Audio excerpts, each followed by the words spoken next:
네, 안녕하세요. 저는 지금 현재 포트리에 있는 그 마지아노 디지라노몰리지 사고상해 로펌의 시니어 어소시에이션 유규선 변호사라고 합니다. 제가 이제 사고상해 로펌에서 일을 해서 이제 케이스를 많이 진행을 하는데, 사고상해가 뭔지에 대해서 우선 제가 짚고 넘어가는 게 좋을 것 같아요.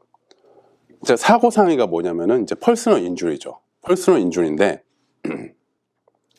뭐 월커스 컴펜세이션도 있고 퍼스널 인주리도 있고 뭐 여러 가지가 있는데, 우선 이제 퍼스널 인주리, 그러니까 사고상해라고 하면은 뭐냐면은, 사고상해 클레임인 누군가의 과실로 인해 가지고 내가 피해를 봤을 때 그거에 보상을 받는 클레임이 사고상해 클레임입니다. 그러니까 제가 다시 얘기하자면, 타인의 과실로 피해가 발생할 경우 법적으로 손해배상을 청구할 수 있는 권리 보고 퍼스널 인주리 클레임이라고 해요. 그러니까 여기 중요한 게 과실이거든요. 그러니까 일부러 한 게 아니고 과실이에요. 그러니까 누군가가 과실이 있어야 돼요. 그러니까 일부러 했으면 감옥을 가는 거고, 이제 그러니까 실수를 했으면은 저희가 법적으로 민사소송을 해가지고 이제 손해배상을 받을 수 있습니다. 그럴 권리가 있으세요. 예시로는 제일 많은 게 교통사고예요. 왜냐면은 사람들이 운전을 많이 하고 다니면서 그때 사고가 많이 나죠. 과실사고가. 낙상사고도 많이 있고요. 의료과실. 의사들이 치료를 하다가 이제 과실을 해가지고 의료과실도 있고, 직장 내 사고. 그러니까 이거 보고 이제 산재보험, 이제 워커스 컴펜세이션 클레임이 있는데, 일을 하시다가 사고가 나시면은 워커스 컴펜세이션 클레임을 하시는 거고요. 그리고 결함 제품 사고, 그러니까 프로덕트 라이빌리티라고 해서 이제 물건을 쓰시다가 물건이 잘못돼가지고 디자인이 됐던지 매니팩처가 잘못됐던지 잘못된 점이 있으면 그거 갖고 다치셨으면은 그거에 대한 클레임이 있으세요. 제가 아까 전에 얘기했을 때 과실이라고 했잖아요. 누군가의 과실로 인해서 내가 다쳤을 때 라는데, 과실이 뭐냐면은 의무주의를 다하지 아니하여 타인에게 손해를 발생하는 행위예요. 일반적으로 요구되는 주의 의미, duty of care, 주의 의무를 다하지 아니하여 타인이 손해를 발생하는 행위인데, 쉽게 얘기하자면은 사람이 당연히 조심해야 할 상황에서 충분히 주의를 기울이지 않아 가지고 사고가 발생하는 경우죠. 예를 들어 운전을 하고 있는데 주의를 안 하고 운전하는 거죠. 그러니까 셀폰을 보든지 뭐 신호등 이런 걸 안 보고 주의를 기울이지 않아서 과실로 사고를 내서 그 상대방이 피해자가 다치면은 거기에 대한 이제 과실 행위 클레임이 있는 거예요. 저희가 클레임이 입증이 되려면은 과실 여부도 있어야 되겠지만 인과관계랑 손해 발생이 있어야 됩니다.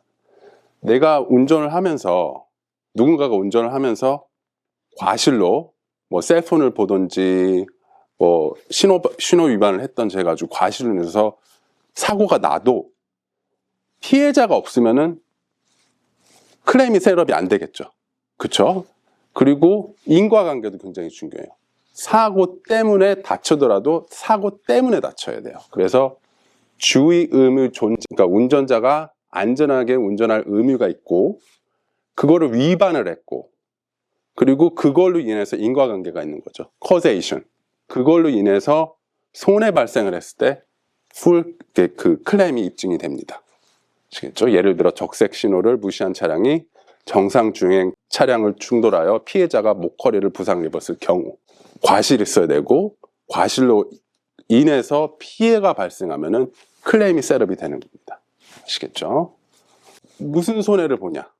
과실이 있어가지고 과실로 인해서 손해를 보면은 우선 사고로 인해서 치료비가 발생할 수가 있고, 내 피해가 경제적 손실, 임금 손실 및 소득 감소. 내가 사고가 나가지고 일을 못 해가지고 다쳐서 일을 못해서 손해를 보는 거죠. 그리고 통증과 고통, 내가 다쳐서 고생하는 거, 그것도 하나의 그 손해입니다. 그리고 정신적 피해와 삶의 질의 저하. 그러니까 정신적 피해는 뭐 제가 특별히 설명 안 해드려도 되고, 삶의 질의 저하는 내가 옛날에는 사고 전에는 이렇게 살았는데 사고에 불편한 게 너무 많아져가지고 삶의 질이 떨어진 걸 보고 삶의 질이 저하라고 하는 거죠. 여기서 이제 저희가 핵심 포인트라고 적어놨는데, 손해배상, 이런 손해를 보셔가지고 임금 경제적 손실이든지 신체적으로 고통을 받으셔가지고 정신적으로나 그래서 어떤 보상이 나왔는데 이게 어떤 분들은 이렇게 사고가 나시고 다치시고 손해를 보셔가지고 이제 변호사를 찾아오셔서 어떤 큰 보상을 바라시는데 그게 아니고 법적으로 얘기해드리면은 사고 전 상태로 최대한 회복시키기 위한 긍정적 보상이에요. 여기에 보면 이게 레이리 오브 저스티스잖아요. 그쵸? 이런 거 변호사 사무실 가면은 항상 이러고 있는 동상이 있어요. 이게 뭐냐면은 이 저울 보이시죠? 저울이 보통 때는 저희가 사고가 안 나면 똑같아요. 근데 사고가 나면 이렇게 기울어지겠죠. 그쵸? 변호사가 할 일은 여기서 보상을 갖고 이렇게 만드는 거지 이렇게 만드는 게 아니에요. 아시겠죠? 사고 전으로 돌리는 긍정적 보상이라고 보시면 될 것 같습니다. 사고가 나서 피해를 보고 부상을 입으셨을 때 자동차 사고인 경우는 뉴저지, 뉴욕 같은 경우는 치료를 받으셔야 되는데 뉴저지, 뉴욕 같은 경우는 치료비를 본인 자동차 보험에서 의료비를 우선적으로 보장하는 보험이 있어요. 그거 보고 뉴욕에선 노폴트라고 그러고 뉴저지에선 PB라고 합니다. Personal Injury Protection이라고. 이게 좋은 점이 뭐냐면은 우선 내가 사고를 내서 예를 들어서 내가 전봇대를 갖다 받았어요. 내가 운전을 하고 내가 셀폰을 부주의해서 내가 사고를 내도 치료비는 자기 자동차 보험에서 내줍니다.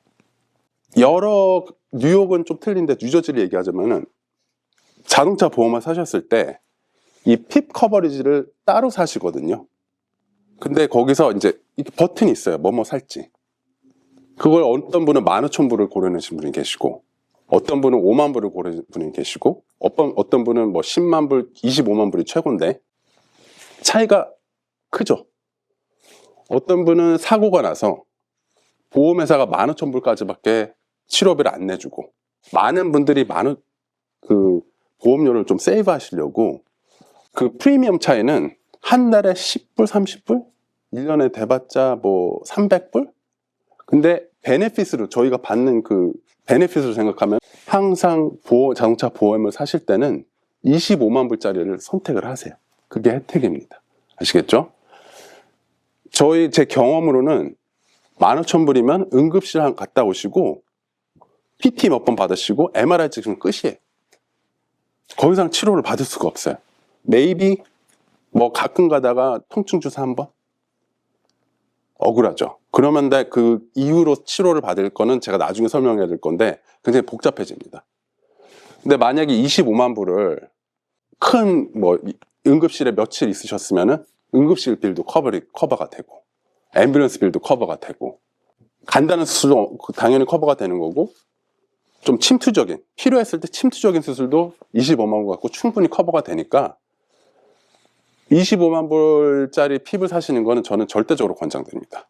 자, 사고가 나서 피해자로서 내가 다치고 가해자가 있는데 저희가 이제 퍼스널 인주리 로이어, 그러니까 제가 사고상해 변호사로서 제가 저한테 찾아오시면은 그리고 찾아오시는 이유들이 다 하나밖에 없어요. 궁극적으로 제가 보상을 받아들여야 돼요. 커버 받아들이는 거예요. 내가 사고를 내 가지고 피해자가 있을 때 내 보험으로 그 사람을 보상해 줄 수 있는 그 커버리지도 따로 사시거든요. 핍이랑은 틀려요. 핍하고 바렐리 인주리 커버리지가 또 따로 사시는 거예요. 보상을 받아들입니다. 현재 뉴저지 같은 경우는 미니멈이 25,000불이에요. 25,000불이에요. 제일 낮은 거, 제일 싸게 살 수 있는 게. 그래서 내가 사고를 내서 피해자가 있으면 그 안에서 피해가 있으면은 경제적 손실이 물리적으로 신체적으로 다친 거 그걸 다 포함해서 25,000불밖에 없는 거예요. 어떤 분들은 10만 불을 사시고 어떤 분들은 25만 불을 사시고 어떤 분은 100만 불까지 사시고 바렐리 인주리 커버리지는 내가 사고를 냈을 피해 보상을 위해서 드는 커버리지가 바렐리 이렇게 사고가 나가지고 가해자 보험으로 보상을 받아. 전 항상 이렇게 얘기해요. 클라이언트들한테 보험이 굉장히 중요해요. 치료를 얼마나 받을 수 있냐 이거 갖고 그리고 내가 상대방한테 받을 수 있는 커버리지가 얼마냐 이게 굉장히 중요한데, 제가 항상 얘기해 드리는 거는 이만큼 다치셨으면, 저희가 이만큼 다친 걸 입증할 수 있으면은 요만큼 보상이 나오고, 요만큼밖에 입증을 안 되면은 그 피해가 요만큼밖에 안 나오는 거예요. 근데 여기서 더 중요한 게 뭐냐면은, 이만큼 저희가 입증할 수 있더라도 이건 어떻게 될까 해가지고 그 가해자 차량 보험을 받는데 5만 불밖에 없었어요. 그래서 제가 그때 이 사람 개인 재산이 있을까 라고 해가지고 백그라운드 설치도 해보니까 개인 재산이 없어요. 그래서 백그라운드 설치밖에 레클레스 드라이빙으로 트래픽 티켓을 맞았는데, 그 트래픽 티켓 코트 히어링을 제가 벌추얼로 가가지고 들었어요. 가서 뭐라고 하는지. 그 사람 집이 만약에 있었으면은 집을 뭐 재산이 있으면 그 재산을 고 애프터 해라 라고 하는데, 그거는 현실적으로 약간 비현실적인 얘기예요. 왜냐면은 저희가 그렇게 하려면은 재판을 가가지고 이겨야 되고 배심원한테 판결을 받아야 되고, 그런 과정에서 가해자가 챕터 7 뱅크러프시 파일 하잖아요. 저지먼트 프루프가 돼요. 저희는 건들 수가 없게 돼요. 그렇기 때문에 99.999%가 그 보험 안에서 해결이 되거든요. 근데 상대방이 만약에 운전을 하다가 가해자가 몇 달 깜빡하고 보험비를 안 내가지고 보험이 끊겼는데 그것도 모르고 운전했다고 쳐봐요. 사고가 났어. 그러면 요만한 보험도 없는 거예요. 그러면은 그때 어떤 커버리지가 킥인이 되냐면 UMUIM 보험이라고 Uninsured, Underinsured Motorist Policy라고 그러거든요. 저희가 핍 얘기를 했죠. 그 핍 얘기가 이제 의료보험처럼 치료비를 내주는 거고, 바렐리 인주리 커버리지는 내가 사고를 냈을 때 상대방을 보상해 주는 거고, UMUIM, 그러니까 Uninsured Motorist, Underinsured Motorist 그 커버리지는 뭘 얘기하냐면은, 상대방이 사고 내가 당했을 때 상대방 보험이 없거나 부족할 때 킥인이 돼요. 예를 들어 제가 사고를 당했는데 상대방이 보험이 없는 차량이었어요. 제가 다쳤는데 저는 상대방을 건들지도 못해요. 그럴 때는 제가 사놓은 UM으로 가야 돼요. UM으로. 저는 제 생각에 제가 10만 불짜리를 사놨거든요. 그래서 만약에 제가 사고를 당했는데 무보험 차량이라 사고가 났다. 그럼 저는 제 보험으로 보호가 돼요. 10만 불짜리 커버리지가 있어요. 상대 보험이 없을 때 이제 저희가 이제 그 UM 가는 거고, 부족할 때를 얘기하면은, 그러니까 UM가 상대방 보험이 부족할 경우, 상대방 보험이 너무 낮은 보험이에요. 예를 들어 스테이트 미니멈 25,000불짜리밖에 없으면은, 저는 제가 뼈가 부러졌던, 뭐 절단을 했던, 현실적으로는 그 사람한테 25,000불밖에 받을 수가 없습니다. 그러면은 제가 10만 불짜리를 샀다고 했잖아요. 그러면 상대방한테 25,000불을 다 받아요. 우선 다 받고 10만 불 마이너스 25,000 하면은 75,000불이 남죠. 그러면 두 번째 클레임을 제가 얼스테이트가 있는데, 두 번째 클레임 얼스테이트로 75,000불짜리 커버리지가 또 하나가 생겨요. 두 번째 클레임을 가는 거예요. 자, 이 뜻은 뭐냐? UMUIM을 사시면은 높은 걸 사시잖아요. 그러면은 사고가 났을 때 그 UMUIM 리밋이 미니멈이 돼요. 무슨 소리 아시겠죠? 제가 10만 불짜리를 가지고 있는데 10만 불짜리 밑에 있는 사람이랑 사고가 나면은 그걸 다 받고, 부족할 사례는 제가 10만 불어치를 다쳤는데 상대방 보험이 15,000불밖에 없으면은, 내가 10만 불어치 그 UMUIM이 있으면은 15,000불을 상대방한테 다 받고 부족한 그 85,000불을 UM 내 보험으로 가는 거예요. 그래서 10만 불을 다 받는 거죠. 무보험 같은 경우는 손해액, 내가 다친 게 10만 불짜리 케이스인데 상대방 보험이 없으면은, 상대방 지금 상대방한테 못 받고 10만 불을 UM한테 딱 받아내면 되는 거예요. 정말 중요하죠. 그쵸? 한국 분들은 되게 신기한 게 10만 불짜리가 많으세요. 저희가 클라이언트 분들이 저희가 그래도 한국 펌이 아니기 때문에 어떠한 뭐 치료를 받으시고 어떻게 해가지고 뭐 15만 불짜리 케이스가 돼도 10만 불은 부족한 거죠. 그렇죠? 어떤 치료를 받고 해가지고 케이스가 20만 불짜리인데 10만 불짜리밖에 없으면은 아까운 거죠.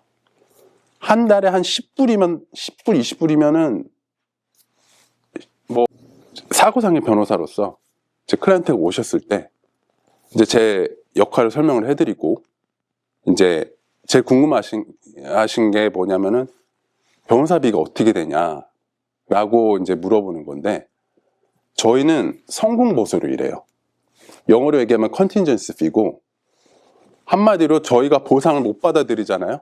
저희는 변호사비를 못 받습니다. 어디 커머셜 케이스나 그러니까 뭐 커머셜 케이스 예를 들어 뭐 비즈니스법이든지 이민법이든지 가시면은 갈 때마다 이제 상담비 내고 그러셔야 되잖아요. 그리고 어떻게 뭐 이혼 변호사 같은 경우는 편지 한 장 쓰면 500불 내야 되고 막 그런데 저희는 퍼스널 인주리 얼마 전에 이런 적이 있어요. 그 케이스도 굉장히 좀 끔찍한 케이스였는데 어떤 분께서 횡단보도에서 사고가 나셔가지고 크게 다치셨어요. 머리를 크게 다치셔가지고 어떻게 하다 보니까 돈 받을 게 25,000불밖에 없었어요. 근데 그걸 받으려고 그 전에 저희가 그 클라이언트랑 일한 시간 이런 거 생각하면은 진짜 굉장히 했었거든요. 근데 저희가 받은 거는 25,000불밖에 못 받았고 거기에 3분의 1이 변호사비였어요. 근데 저는 그거를 거의 50만 불 케이스 드리면은 저희는 받지도 못해요. 변호사 비용 같은 경우는 제가 3분의 1이라고 얘기 드렸는데 보상에 3분의 1만 나가는 게 아니에요. 저희가 클레임을 시작을 해가지고 보상까지 가는데 이만큼 길이 있잖아요. 그쵸? 이렇게 가야 되는데 이게 6개월이 될 수가 있고 이게 1년이 될 수가 있고 어떤 케이스는 저는 5년, 6년까지 해봤어요. 저희 펌이랑. 그러면은 이렇게 막 가면서 비용이 조금씩 들어요. 어디 가서 20불 내야 되고 코트 파일링 하려면 제출하려면 200불 내라고 그래요. 그 법정에서. 그 다음 비용이 이렇게 쌓이는데 그거를 저희가 비용 쌓일 때마다 클라이언트 가서 체크 20불 끊어주세요. 이럴 수는 없잖아요. 그래서 저희가 그걸 다 모은 다음에 그거를 저희가 네고시에이트를 한 4분의 1을 받습니다. 그래서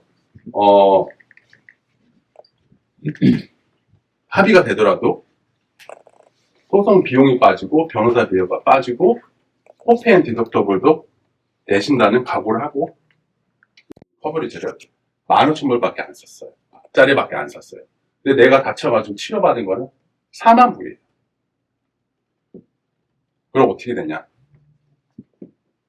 피판도가 15,000불이 아닌데 총 치료비가 4만 불이면은 잔여금은 25,000불이죠. 이걸 내셔야 돼요. 근데 15,000불 그 의사들이 뭘 요구하냐면은 LOP라는 걸 요구해요. LOP가 뭐냐면 Letter of Protection이라고 하는데 이게 지금 무슨 얘기냐면은 15,000불을 다 쓰시고 그 이상 치료를 받게 된다면 의사한테 보증을 쓰셔야 돼요. 내가 사고가 났고 사고 때문에 치료를 받고 나중에 보상 나올 게 확실한데 어느 정도까지 내가 보험이 없어서 치료를 못 받는다.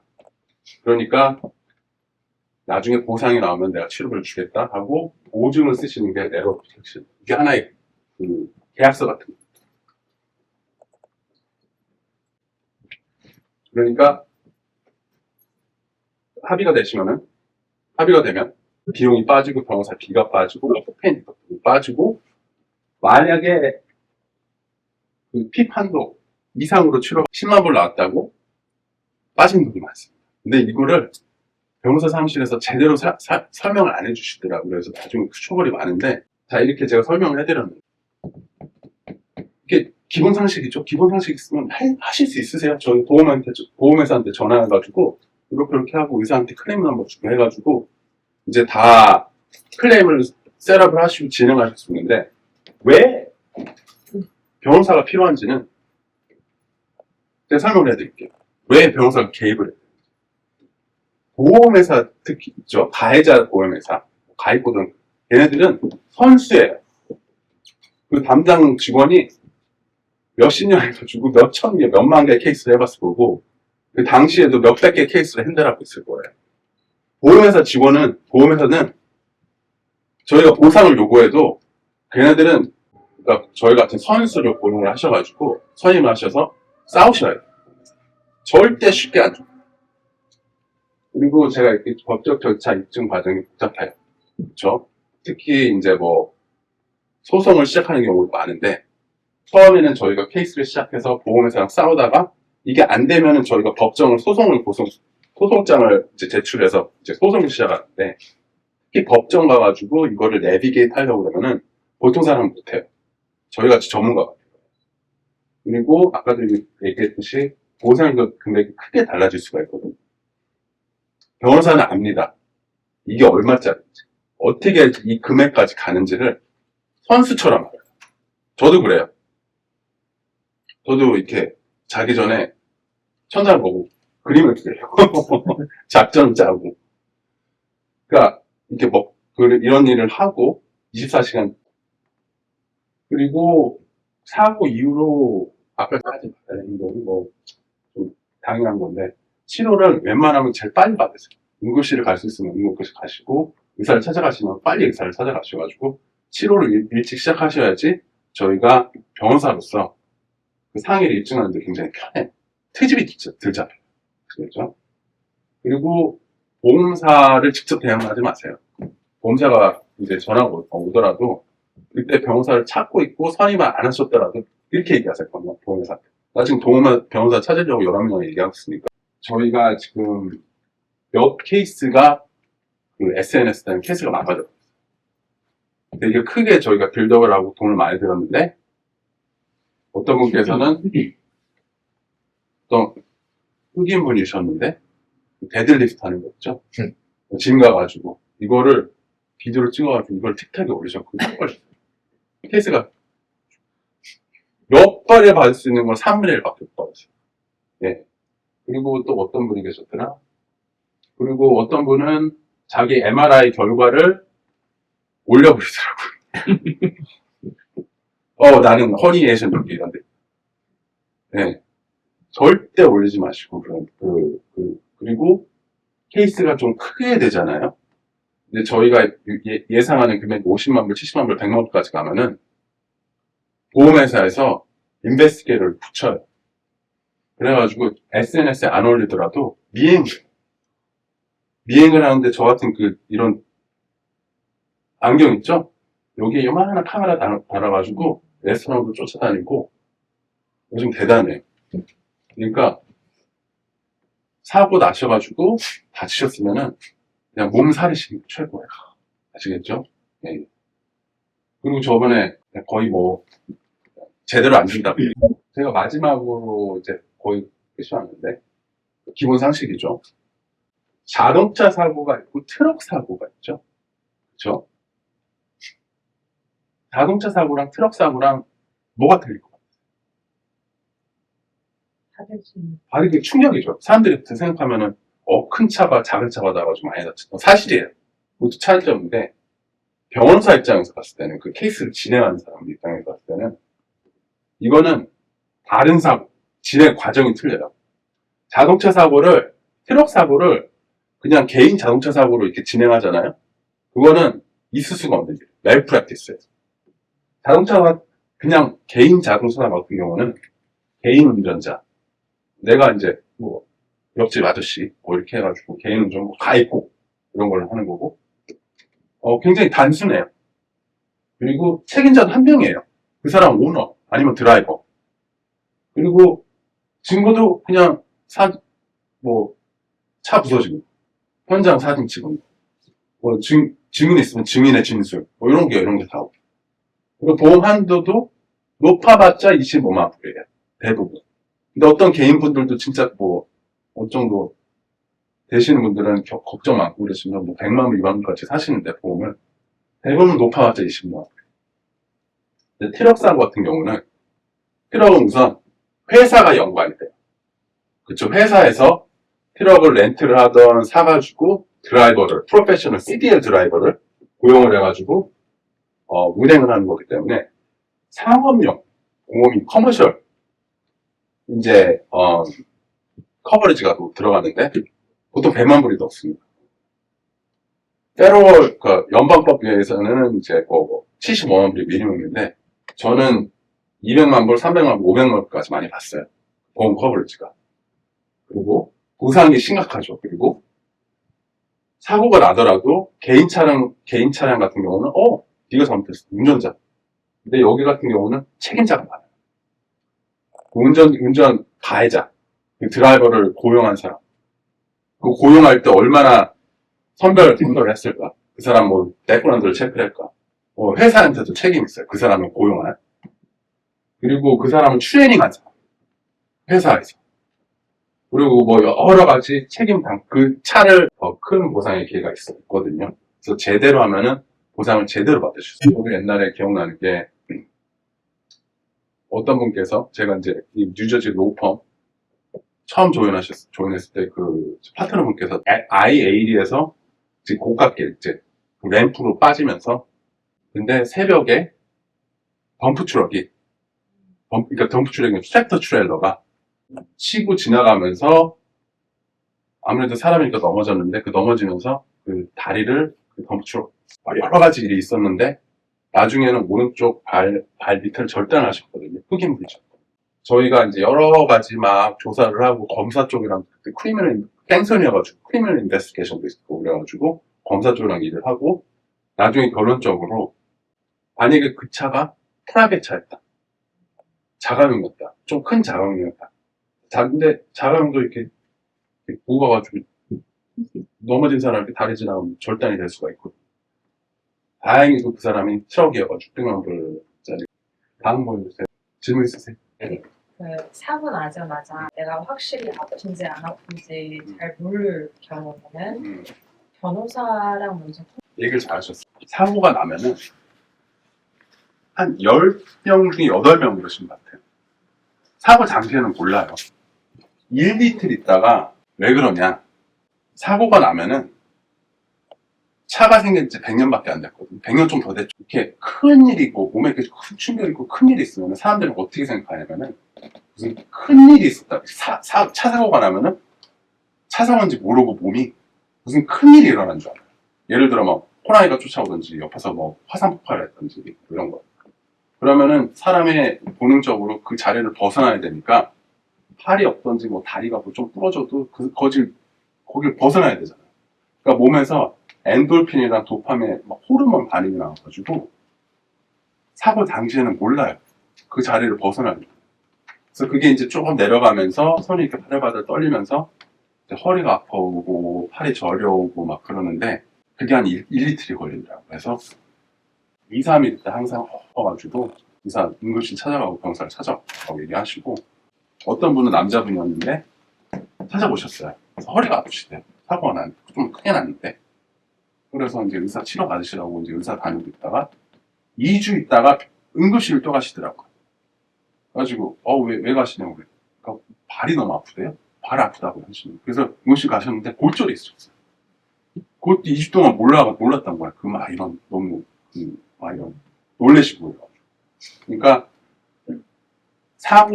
안 아프다고 사고 나고 한 일주일, 2주일 안 아프다고 안 다친 게 아니에요. 중요한 거는 내가 어느 정도까지 의심이 된다. 그러면은 검진을 가서 받으세요. 검진을 받으시고 골절이 없다고 그러니까 가끔 가다 하신 얘기는 뼈도 안 들어졌고 내가 뭐 다쳤냐. 근데 그게 아니에요. 아시겠죠?